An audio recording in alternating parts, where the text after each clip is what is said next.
Bismillahirrahmanirrahim. Assalamualaikum warahmatullahi wabarakatuh. Innal hamdalillah nahmaduhu wa nasta'inuhu wa nastaghfiruh wa na'udzu billahi min shururi anfusina wa min sayyiati a'malina man yahdihillahu fala mudhillalah wa man yudlil fala hadiyalah wa asyhadu an la ilaha illallah wahdahu la syarikalah wa asyhadu anna Muhammadan abduhu wa rasuluhu wa sallallahu ala nabiyyina Muhammadin wa ala alihi wa ashabihi wa man tabi'ahum bi ihsanin ila yaumiddin. Jemaah yang berbahagia, Bapak dan Ibu, kaum muslimin yang semoga dirahmati Allah tabaraka wa taala. Alhamdulillah, kita panjatkan puji syukur kita kepada Allah Jalla wa ala atas segala limpahan nikmat yang telah Allah berikan kepada kita semuanya. Semoga salawat dan salam akan senantiasa terlimpahkan kepada Nabi kita yang mulia, Nabi Muhammad sallallahu alaihi wasallam. Demikian juga kepada keluarga beliau, para sahabat dan segenap umatnya yang mengikuti ajarannya hingga akhir zaman nanti. Bapak dan Ibu jamaah kaum muslimin yang semoga dirahmati Allah Subhanahu wa taala. Pada pembahasan sebelumnya kita menyampaikan tentang tafsir ringkas yang menjelaskan tentang hikmah dari dihapusnya suatu hukum di dalam agama kita. Dan ini disebutkan di ayat 106 dalam surat Al-Baqarah. Dan ini bermula dari apa? Bermula dari cibiran kaum kafir, kaum musyrikin. Mereka mengatakan Nabi Muhammad kemarin bilang begini, besoknya bilang begini. Hari ini melarang ini, besoknya memerintahkan ini, dan seterusnya. Maka Allah turunkan untuk menyangga mereka. Ya. Kemudian di ayat yang akan kita baca ini adalah lanjutan dari rangkaian-rangkaian bagaimana Rasulullah SAW itu menghadapi mereka. Ya.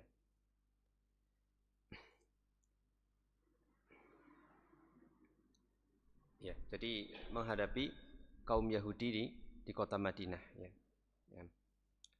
Kita baca Bapak Ibu dari ayat 109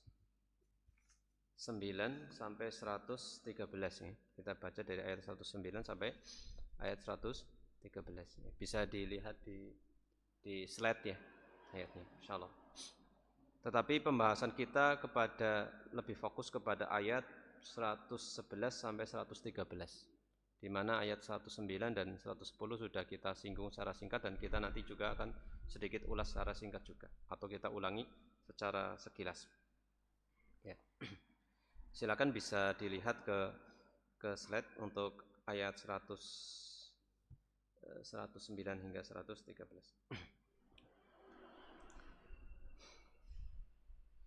A'udzu billahi minasy syaithanir rajim.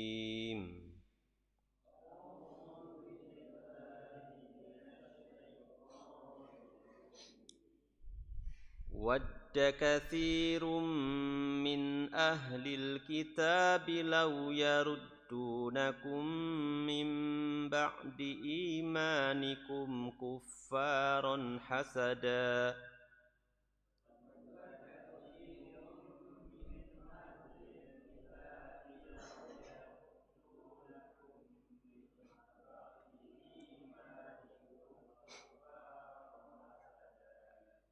حَسَدًا مِّنْ عِندِ أَنفُسِهِم مِّن بَعْدِ مَا تَبَيَّنَ لَهُمُ الْحَقُّ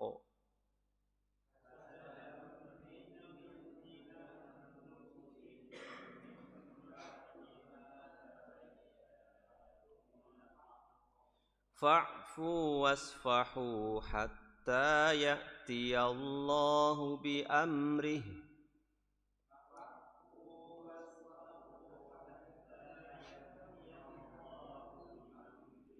Innallaha ala kulli syai'in qadir.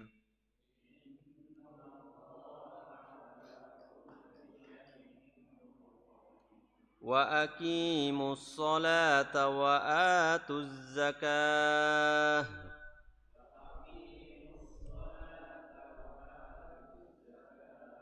Wa ma tuqaddimu li anfusikum min khairin tajiduhu indallah.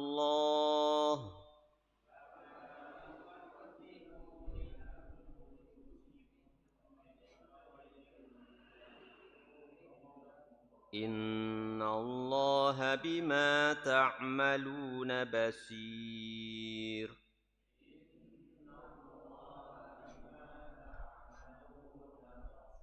وقالوا لن يدخل الجنة إلا من كان هودا أو نصارى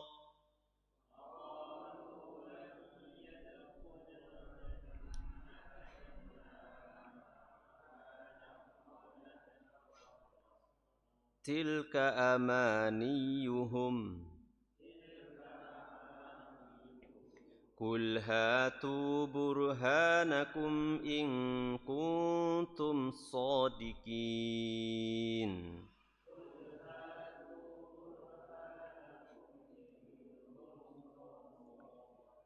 بلى من أسلم وجهه لله وهو محسن فله أجره عند ربه ولا خوف عليهم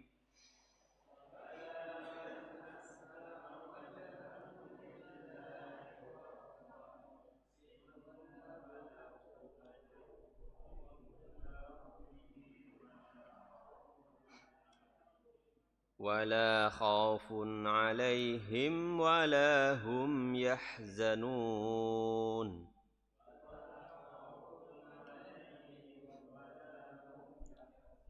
وقالت اليهود ليست النصارى على شيء وقالت النصارى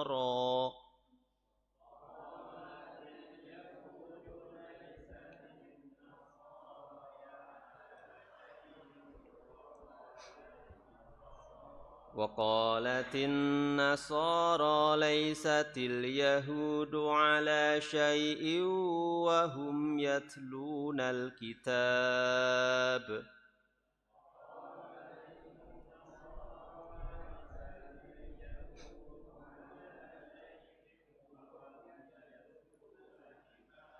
كذلك قال الذين لا يعلمون مثل قولهم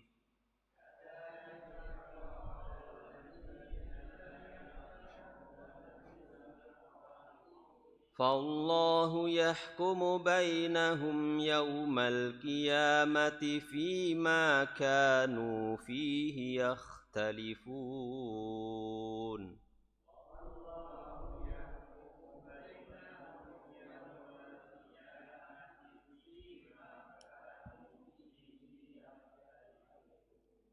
Masya Allah. Ya. Bapak dan Ibu jamaah yang berbahagia kaum muslimin yang semoga dirahmati Allah Subhanahu wa taala. Allah Subhanahu wa taala berfirman di ayat 109 yang artinya atau penjelasannya adalah di ayat 109 bahwasanya banyak ahli kitab ingin kaum muslimin kembali kafir dan itu disebabkan hasad mereka kepada kaum muslimin.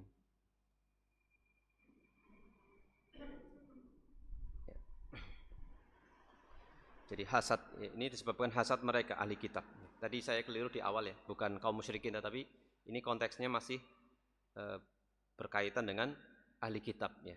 Dalam hal ini adalah orang Yahudi dan nanti juga orang Nasoro. Jadi disebabkan hasad mereka. Meski mereka tahu bahwa Islam itu adalah agama yang benar. Allah memerintahkan kaum muslimin untuk memaafkan dan bersabar hingga datang waktunya Allah memberi perintah untuk berjihad. Jadi ketika itu belum diperintahkan untuk berjihad ya. Belum diperintahkan untuk berjihad. Kemudian di ayat 110 disebutkan bahwasanya Allah Subhanahu wa taala memerintahkan mereka untuk mendirikan salat. Jadi sabar dulu. Jihad belum diperintahkan, maka sebagai persiapan itu harus mendirikan salat. Menunaikan zakat dan beramal kebaikan sebagai penyucian jiwa dengan janji balasan terbaik. Dan inilah begitu indahnya agama Islam, begitu hikmahnya Allah Subhanahu wa taala ketika menurunkan syariat Islam ini itu dengan bertahap. Jadi permasalahan jihad itu belum disampaikan di awal. Belum disampaikan di awal. Ya.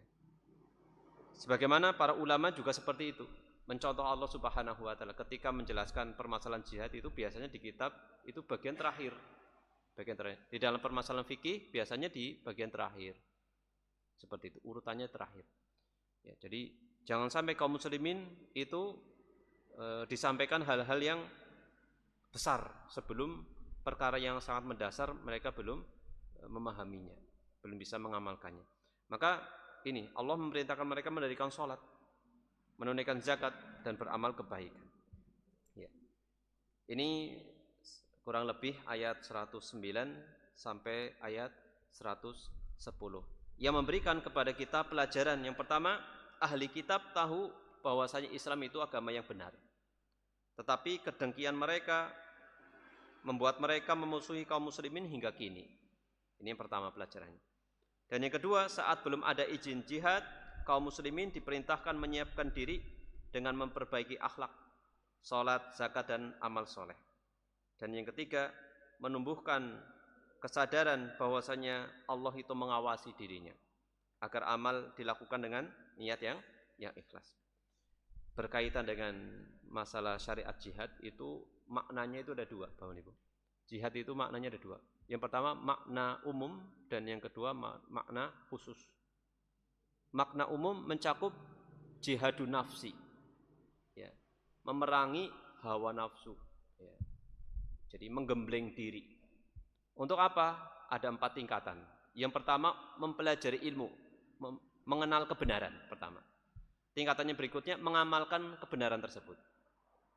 Ya, jadi menggembleng diri untuk mengenal kebenaran, maka pentingnya kita belajar, kemudian mengamalkannya. Dan yang ketiga adalah mengajarkannya, mendakwahkannya, menyampaikan kebenaran tersebut. Dan yang keempat adalah bersabar. Ini adalah jihadun nafsi, memerangi hawa nafsu pada diri sendiri, atau menggembleng diri. Kemudian mencakup juga makna dari jihad yang umum ini adalah jihad melawan setan. Jihad melawan setan. Ini ada 2 tingkatan. Yang pertama adalah memerangi setan atau memerangi atau melawan syahwat. Jadi memerangi setan karena setan itu meluncurkan atau menghembuskan syahwat pada manusia. Maka kita lawan syahwat itu. Bagaimana melawan syahwat? Dengan memperkuat apa? Iman. Syahwat itu di-counter, dilawan dengan iman. Kekuatan iman. Kemudian setan juga menghembuskan serangannya, yaitu syubhat. Syubhat itu apa? Bagaimana manusia itu bisa rancu dalam memahami kebenaran. Syubhat. Sesuatu yang rancu. Jadi dikiranya benar, ternyata itu salah. Dan itu sangat samar. Syubhat itu sesuatu yang samar. Maka ini di-counter dengan apa? Dilawan dengan apa? Dengan kekuatan apa? Ilmu. Dengan kekuatan ilmu. Kemudian juga makna jihad secara umum juga adalah memerangi ahli maksiat dan memerangi orang yang mengekor kepada hawa nafsu, orang yang memperturutkan hawa nafsu, atau gampangnya itu ahli maksiat. Orang yang suka berbuat maksiat diperangi. Bagaimana memeranginya? Bagaimana memeranginya? Maka dengan 3 tingkatan. Pertama dengan kekuatan. Kalau memang memiliki kekuatan, Dan ini kalau di sebuah negeri itu apa? Harus orang yang memiliki posisi kekuasaan, ya seperti itu. Nggak boleh semuanya. Kalau tidak mampu dengan lisan, dinasehati, seperti itu. Kalau tidak mampu dengan apa? Dengan hati. Nah, itu. Dan kata Rasulullah, selemah-lemahnya iman adalah ketika mengingkari kemungkaran dengan hati. Tapi mending daripada nggak sama sekali. Ya gitu. Ini jadi yang dimaksud dengan jihad itu seperti itu. Kemudian jihad yang khusus lah, ini jihad yang memang bermakna perang. Benar-benar apa? Ya, terjadi benar perang ini, bukan tadi. Jadi jangan dikaburkan masalah makna jihad ini. Lalu bagaimana? Ini harus terpenuhi syarat dan ketentuan-ketentuannya. Nggak boleh asal sembarangan. Ada dua sisi. Yang pertama, syarat atau ketentuan dari pihak kaum muslimin. Nah, apa? Dia harus ikhlas. Kemudian yang kedua, yang berikutnya, memiliki kemampuan, bukan modal nekat. Kemampuan di sini kemampuan yang sifatnya syar'i. Tidak boleh dengan cara peledakan-peledakan yang tanpa arahan. Jadi jelas memang itu lawannya memang jelas-jelas itu kafir yang memang harus ini ya dalam peperangan, kancah peperangan, bukan asal seperti itu. Ini bukan meledakkan diri, bom bunuh diri dan seterusnya. Karena tujuannya ketika jihad itu ya memecah pasukan kaum muslimin, memporak-porandakan. Oleh kali malah ya hancur diri sendiri. Kemudian itu ya. Kemudian juga apa? Harus dengan panji perang yang jelas. Ada identitas yang jelas. Enggak boleh sesuatu yang tidak dikenal, tidak tahu ini siapa pemimpinnya dan seterusnya. Dan harus dari komando pemimpin yang sah di sebuah negeri dengan izin tersebut. Bahkan Rasulullah SAW suatu ketika ada seorang pemuda yang minta izin untuk ikut perang, maka dia ditanya, kamu punya bapak ibu apa tidak? Ya masih punya, apa? Dan sudah sangat tua. Kamu pulang saja, kamu berjihad, ngurusin orang tua kamu. Nah, seperti ini dari sisi apa? Kaum muslimin. Adapun dari sisi orang kafirnya apa? Bukan dhimmi, ya, bukan kafir dhimmi, yang mendapatkan apa? Perlindungan, betul, perlindungan dari kaum muslimin. Kemudian mu'ahadan, bukan kafir mu'ahad yang sedang melakukan akad atau perjanjian damai atau perjanjian apa dengan kaum muslimin. Rasulullah SAW pernah mengatakan, man qatala mu'ahadan lam yarih raihatal jannah. Nah itu. Kata Rasulullah SAW, atau kama qala sallallahu alaihi wasallam, siapa saja yang membunuh orang kafir mu'ahad yang masih berada dalam ikatan perjanjian dengan kaum muslimin, maka kata Rasulullah apa? Dia tidak akan mencium aromanya surga. Padahal yang dibunuh bukan orang Islam. Kemudian juga apalagi musta'man sama ya, dhimmi dan seterusnya itu. Kemudian yang diperangi memang ahli qital. Jadi memang kafirnya memang dia memang sengaja perang gitu. Jadi hadapi itu seperti itu. Dan bukan di luar itu seperti anak kecil, perempuan, bahkan sampai rahib-rahib mereka enggak boleh dibunuh. Dalam suasana perang enggak boleh asal dibunuh semua. Yang dibunuh adalah lawannya benar-benar di medan perang tersebut. Itu. Ini kurang lebih ketentuan-ketentuannya harus diperhatikan dalam masalah jihad ini. Nah, seperti itu. Wallahu a'lam bishawab. Bapak Ibu jamaah kaum muslimin yang semoga dirahmati Allah Subhanahu wa taala. Sekarang kita masuk ke ayat 111. Ayat 111. Di sini ada penyebab turun atau sebab turunnya ayat yang mulia ini. Sebab turunnya ayat yang mulia ini, atau lebih tepatnya ayat 113 ya. Ayat 113. Disebutkan di sini sababun nuzulil ayataini wa ma'nahuma, atau sebab turunnya dua ayat dan makna dari keduanya.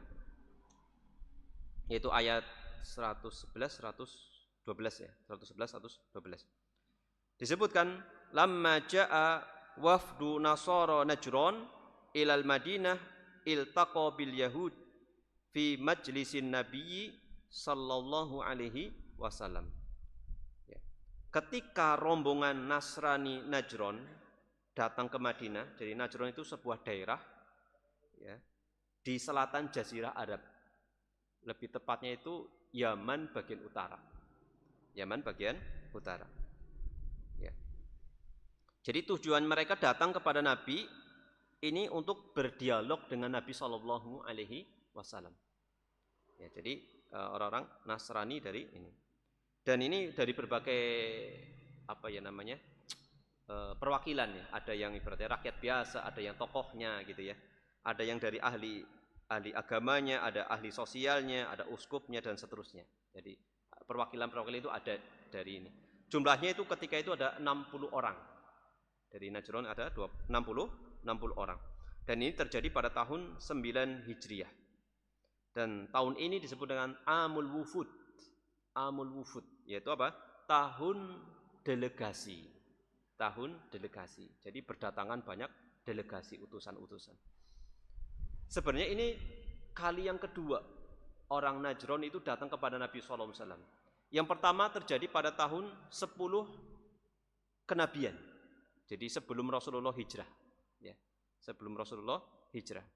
Tahun ke-10 hijriah itu bahkan adalah tahun bagaimana Rasulullah SAW itu mengalami kesedihan yang sangat. Di tahun itu juga paman beliau wafat, istri beliau juga wafat. Tetapi ada 20 orang Najron datang ketika itu. Datang. Kenapa mereka datang? Dan mereka agamanya Nasrani. Datang karena apa? Melihat kaum muslimin itu hijrah ke Habasyah. Sedangkan Habasyah itu mayoritas penduduknya apa? Nasrani. Hanya mereka penasaran dan datang kepada Nabi SAW dan dibawakan ayat-ayat Al-Quran kepada mereka. Akhirnya mereka masuk Islam. Ini namanya utusan Najron yang pertama. Sedangkan yang ini bisa jadi yang kedua ya. Jadi beda sebelum Hijriah dan setelah Hijriah. Yang pertama pada tahun 10 kenabian, bukan Hijriah, tahun 10 kenabian. Pasca Rasulullah diangkat menjadi seorang nabi. Ya. Bapak Ibu jamaah kaum muslimin yang semoga dirahmati Allah Subhanahu wa taala. Kemudian ketika mereka datang kepada Nabi di Madinah, mereka bertemu dengan orang-orang Yahudi dan orang Yahudi juga bersama Rasulullah sallallahu alaihi wasallam. Lagi di ibadah forum bersama Rasulullah sallallahu alaihi wasallam.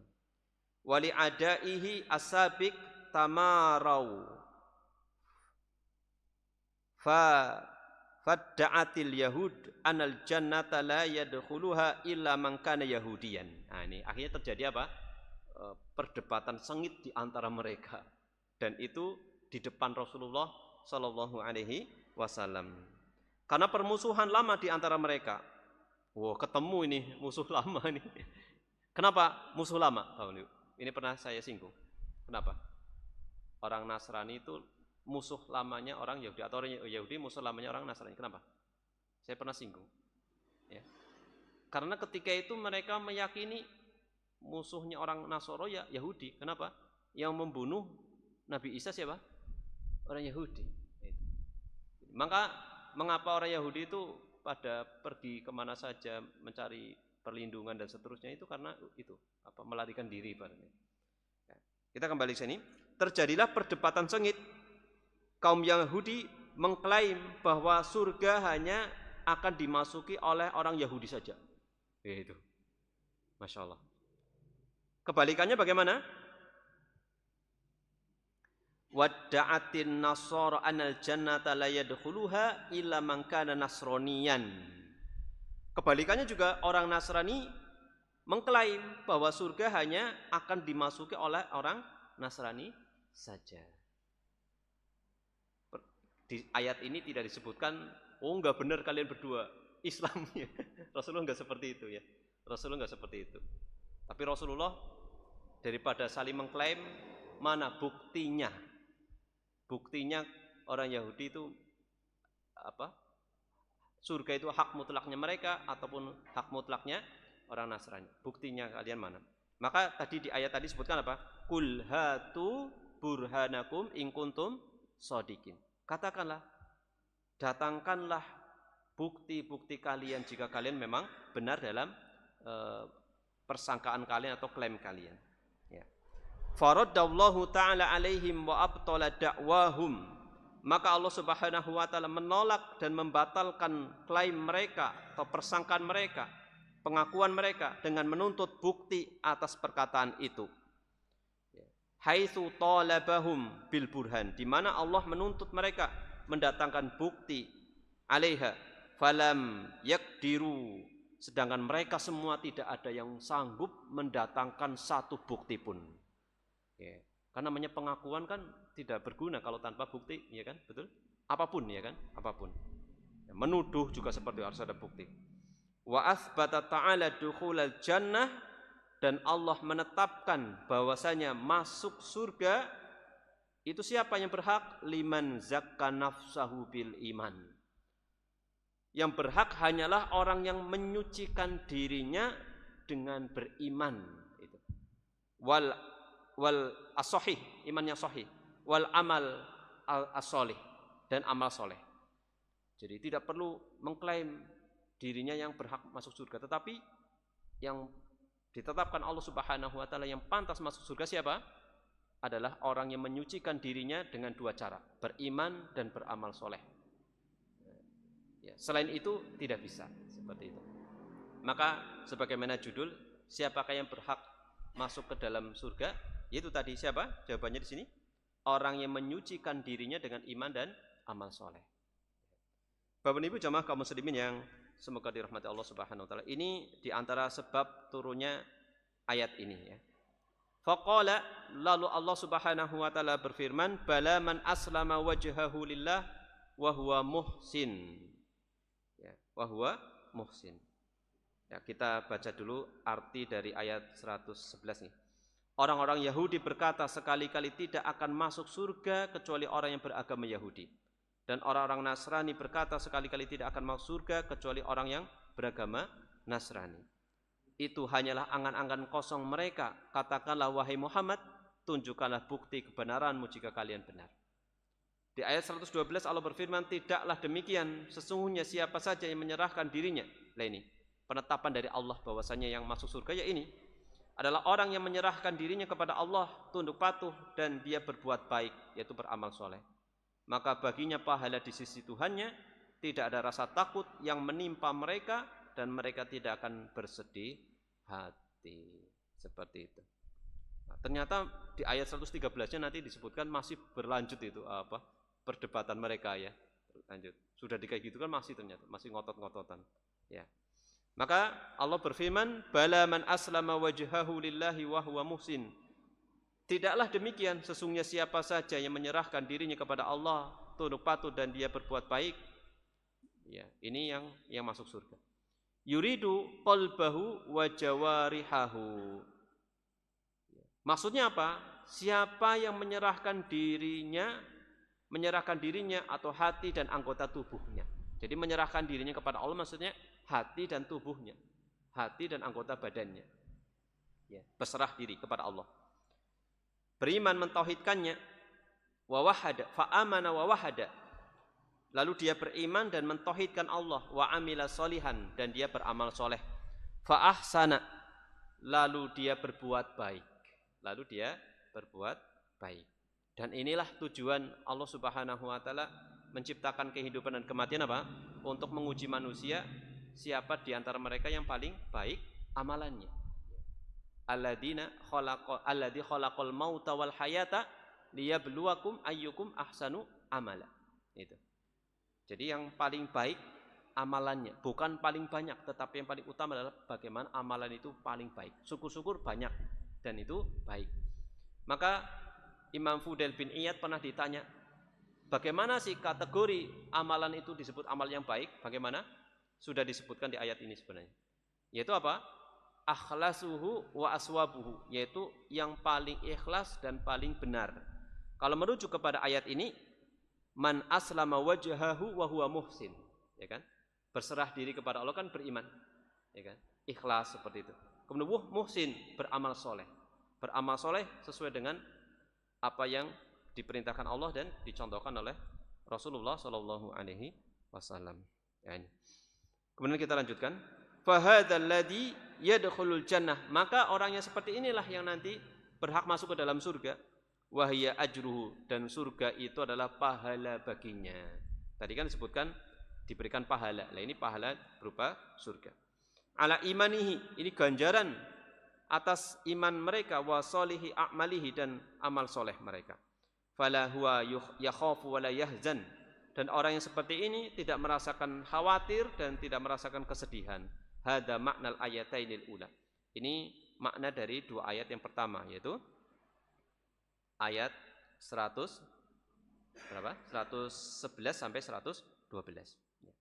Adapun ayat yang ke-113 disebutkan di sini disebutkan faqad sajjalat kufra kullin minal yahudi wan nasara. Adapun ayat 113 Allah Subhanahu wa taala telah menetapkan kufurnya orang-orang Yahudi dan orang-orang Nasrani. Bi syahadatihim ala ba'dihim ba'dha. Yaitu apa? Melalui kesaksian mereka terhadap sesama mereka. Jadi mereka itu sebenarnya menyaksikan kekufuran antar mereka gitu. Jadi tanpa dihukumi kalian yang ini, tidak, oleh Rasulullah tidak dihukumi, tapi mereka sendiri yang ini saling mempersaksikan atas kekufuran mereka. Sampai sini bisa dipahami ya, insyaallah ya. Faqad kafarul yahud wan nasara biqaulihim. Dan orang Yahudi dan Nasara telah kafir dengan ucapan mereka sendiri. Innahum laisu ala syai. Mereka itu tidak berada di atas apapun. Ya. Mengatakan mereka tidak berada di atas sesuatu pun dari agama yang benar. Kan orang Nasara mengatakan orang Yahudi tidak berada di atas yang benar. Orang Yahudi juga kepada Nasara seperti itu kebalikannya. Jadi mereka saling menyaksikan atas kekufuran mereka. Makna tidak berada di atas agama yang benar berarti agama kekufuran gitu. Ya. Kita lanjutkan di bawah ini. Innahum laisu ala syai' minad din al-haq alladhi yu'tad bihi wa yu'bihi lah. Ya. Jadi mereka tidak berada di atas agama yang benar dan tidak memiliki nilai yang patut diperhitungkan. Tidak ala syai' berarti tidak sesuatu yang tidak dihitung sama sekali. Gitu. Sebaliknya bagaimana? Sebaliknya, wa kafaron nasara al-yahud biqaulihim. Orang Nasara mengkafirkan orang Yahudi. Dan ucapannya laisatil yahud ala syai'in. Orang Yahudi tidak berada di atas agama apapun, agama yang benar, ajaran yang benar. Ma'anahum yaqra'una Taurah wal Injil. Padahal orang Yahudi itu adalah atau mereka itu membaca Taurat dan Injil. Ya. Tapi masih dianggap tidak berada di atas agama yang benar. Padahal mereka membaca Taurat dan Injil. Permasalahannya apa, Ibu? Karena Taurat dan Injilnya saja sudah mereka rubah. Falidza kana takfiruhum li ba'din haqqan wasidqan. Oleh karenanya saling mengkufurkannya, saling mengkafirkannya, saling menghukumi kafir sesama mereka itu memang benar dan memang itu bentuk dari kejujuran mereka. Ya, jadi mereka saling ini ya. Dan Rasulullah di ayat ini tidak memperlakukan mereka seperti mereka yang melakukan sesama mereka. Subhanallah. Daripada ribut, intinya adalah siapa yang menyucikan dirinya dengan iman dan amal saleh sudah, itu yang masuk surga. Kayak gitu. Kata Rasulullah disebutkan di sini. Berdasarkan perintah Allah Subhanahu wa taala. Kemudian kita lanjutkan sedikit. Summa akhbara ta'ala anna ma waqa'a fihi al-yahudu wa nasara. Kemudian Allah mengabarkan bahwasanya apa yang terjadi antara orang Yahudi dan Nasara wahum ahlu kitab minal kufri, padahal mereka adalah ahli kitab dan terjadi kekufuran di tengah-tengah mereka, wadolal, dan kesesatan di tengah mereka, qad waqa'a fihi umamun qablahum, itu sudah terjadi pada umat-umat sebelum mereka. Ini sudah terjadi pada umat-umat sebelum mereka, dan yang dihadapi Rasulullah ya di Madinah itu, tapi sudah terjadi jauh-jauh hari di era-era sebelum-sebelumnya. Ya. Duna ilmin minhum, tanpa sepengetahuan mereka. Wadzalika li jahlihim, itu disebabkan kebodohan mereka. Wa akhbara ta'ala annahu sayahkumu bainahum yaumal qiyamah wa yujzihim bi kufrihim wa dhalalihim. Ya. Allah juga mengabarkan bahwa Dia akan mengadili mereka pada hari kiamat dan memberi balasan atas kekufuran dan kesesatan mereka. Makanya Allah Subhanahu wa taala berfirman di ayat 113, orang-orang Yahudi berkata, orang Nasrani tidak memiliki dasar agama yang benar, dan orang Nasrani berkata orang Yahudi tidak memiliki dasar agama yang benar, padahal mereka keduanya membaca kitab atau wahyu Allah. Demikian juga perkataan orang-orang yang tidak berilmu, kaum musyrikin dan umat jahil lainnya serupa dengan ucapan mereka. Maka Allah memutuskan hukum di antara mereka pada hari kiamat tentang apa yang mereka perselisihkan. Ini sedikit penjelasan dari ayat 111 sampai 113. Kemudian sebagai penutup di sini ada kesimpulan dan kita langsung ke kesimpulan ayat 111 dan 100 sampai 113. Ya. Kesimpulan yang pertama, nah, berarti di sini lihat nomor 4 nih. 4 sampai nomor 6.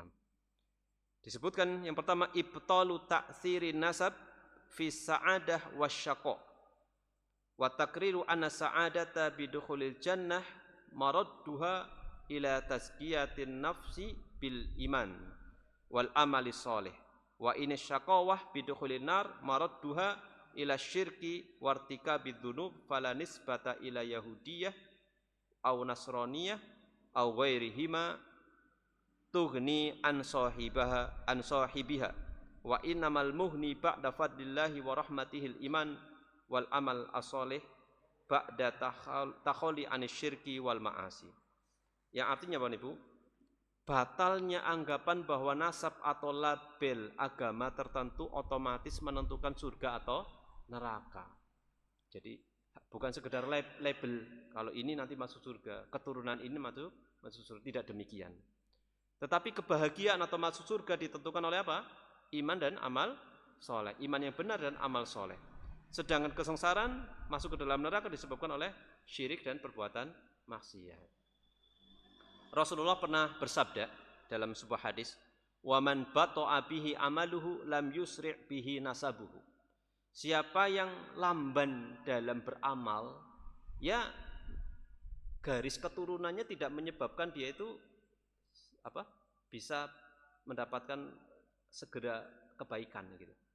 Seperti itu. Tidak bisa menolong dirinya seperti itu. Ya, jadi bukan ditentukan oleh garis keturunan atau nasab dan seterusnya.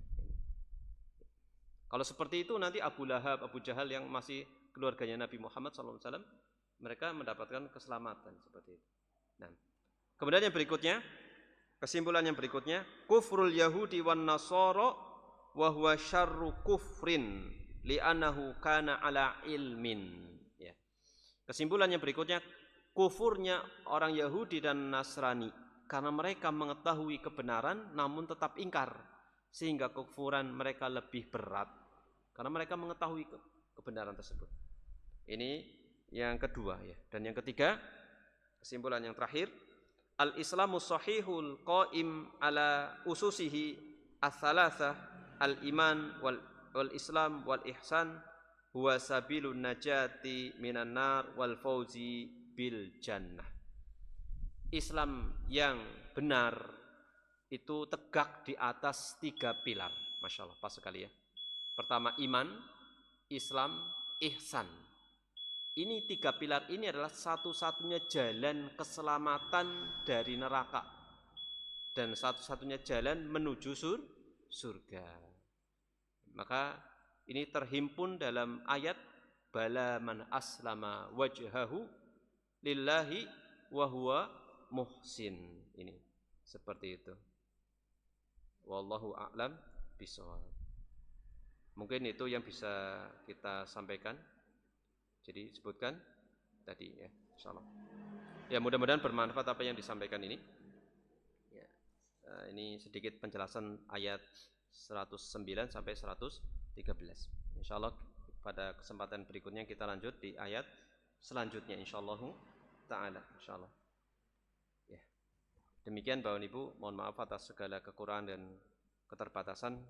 Mudah-mudahan bermanfaat, menambahkan keimanan kepada kita dan bisa bermanfaat hingga kita bisa beramal soleh sebagai bekal kita menghadap Allah tabaraka wa ta'ala. Demikian kita tutup pengajian pada kesempatan malam hari ini dengan membaca doa kafaratul majelis. Subhanakallahumma bihamdik asyhadu an la ilaha illa anta astaghfiruka wa atubu ilaik. Wa sallallahu ala Muhammadin wa ala alihi wa sahbihi wa baraka wa salam. Akhirul kalam alhamdulillahirabbil alamin. Wassalamualaikum warahmatullahi wabarakatuh.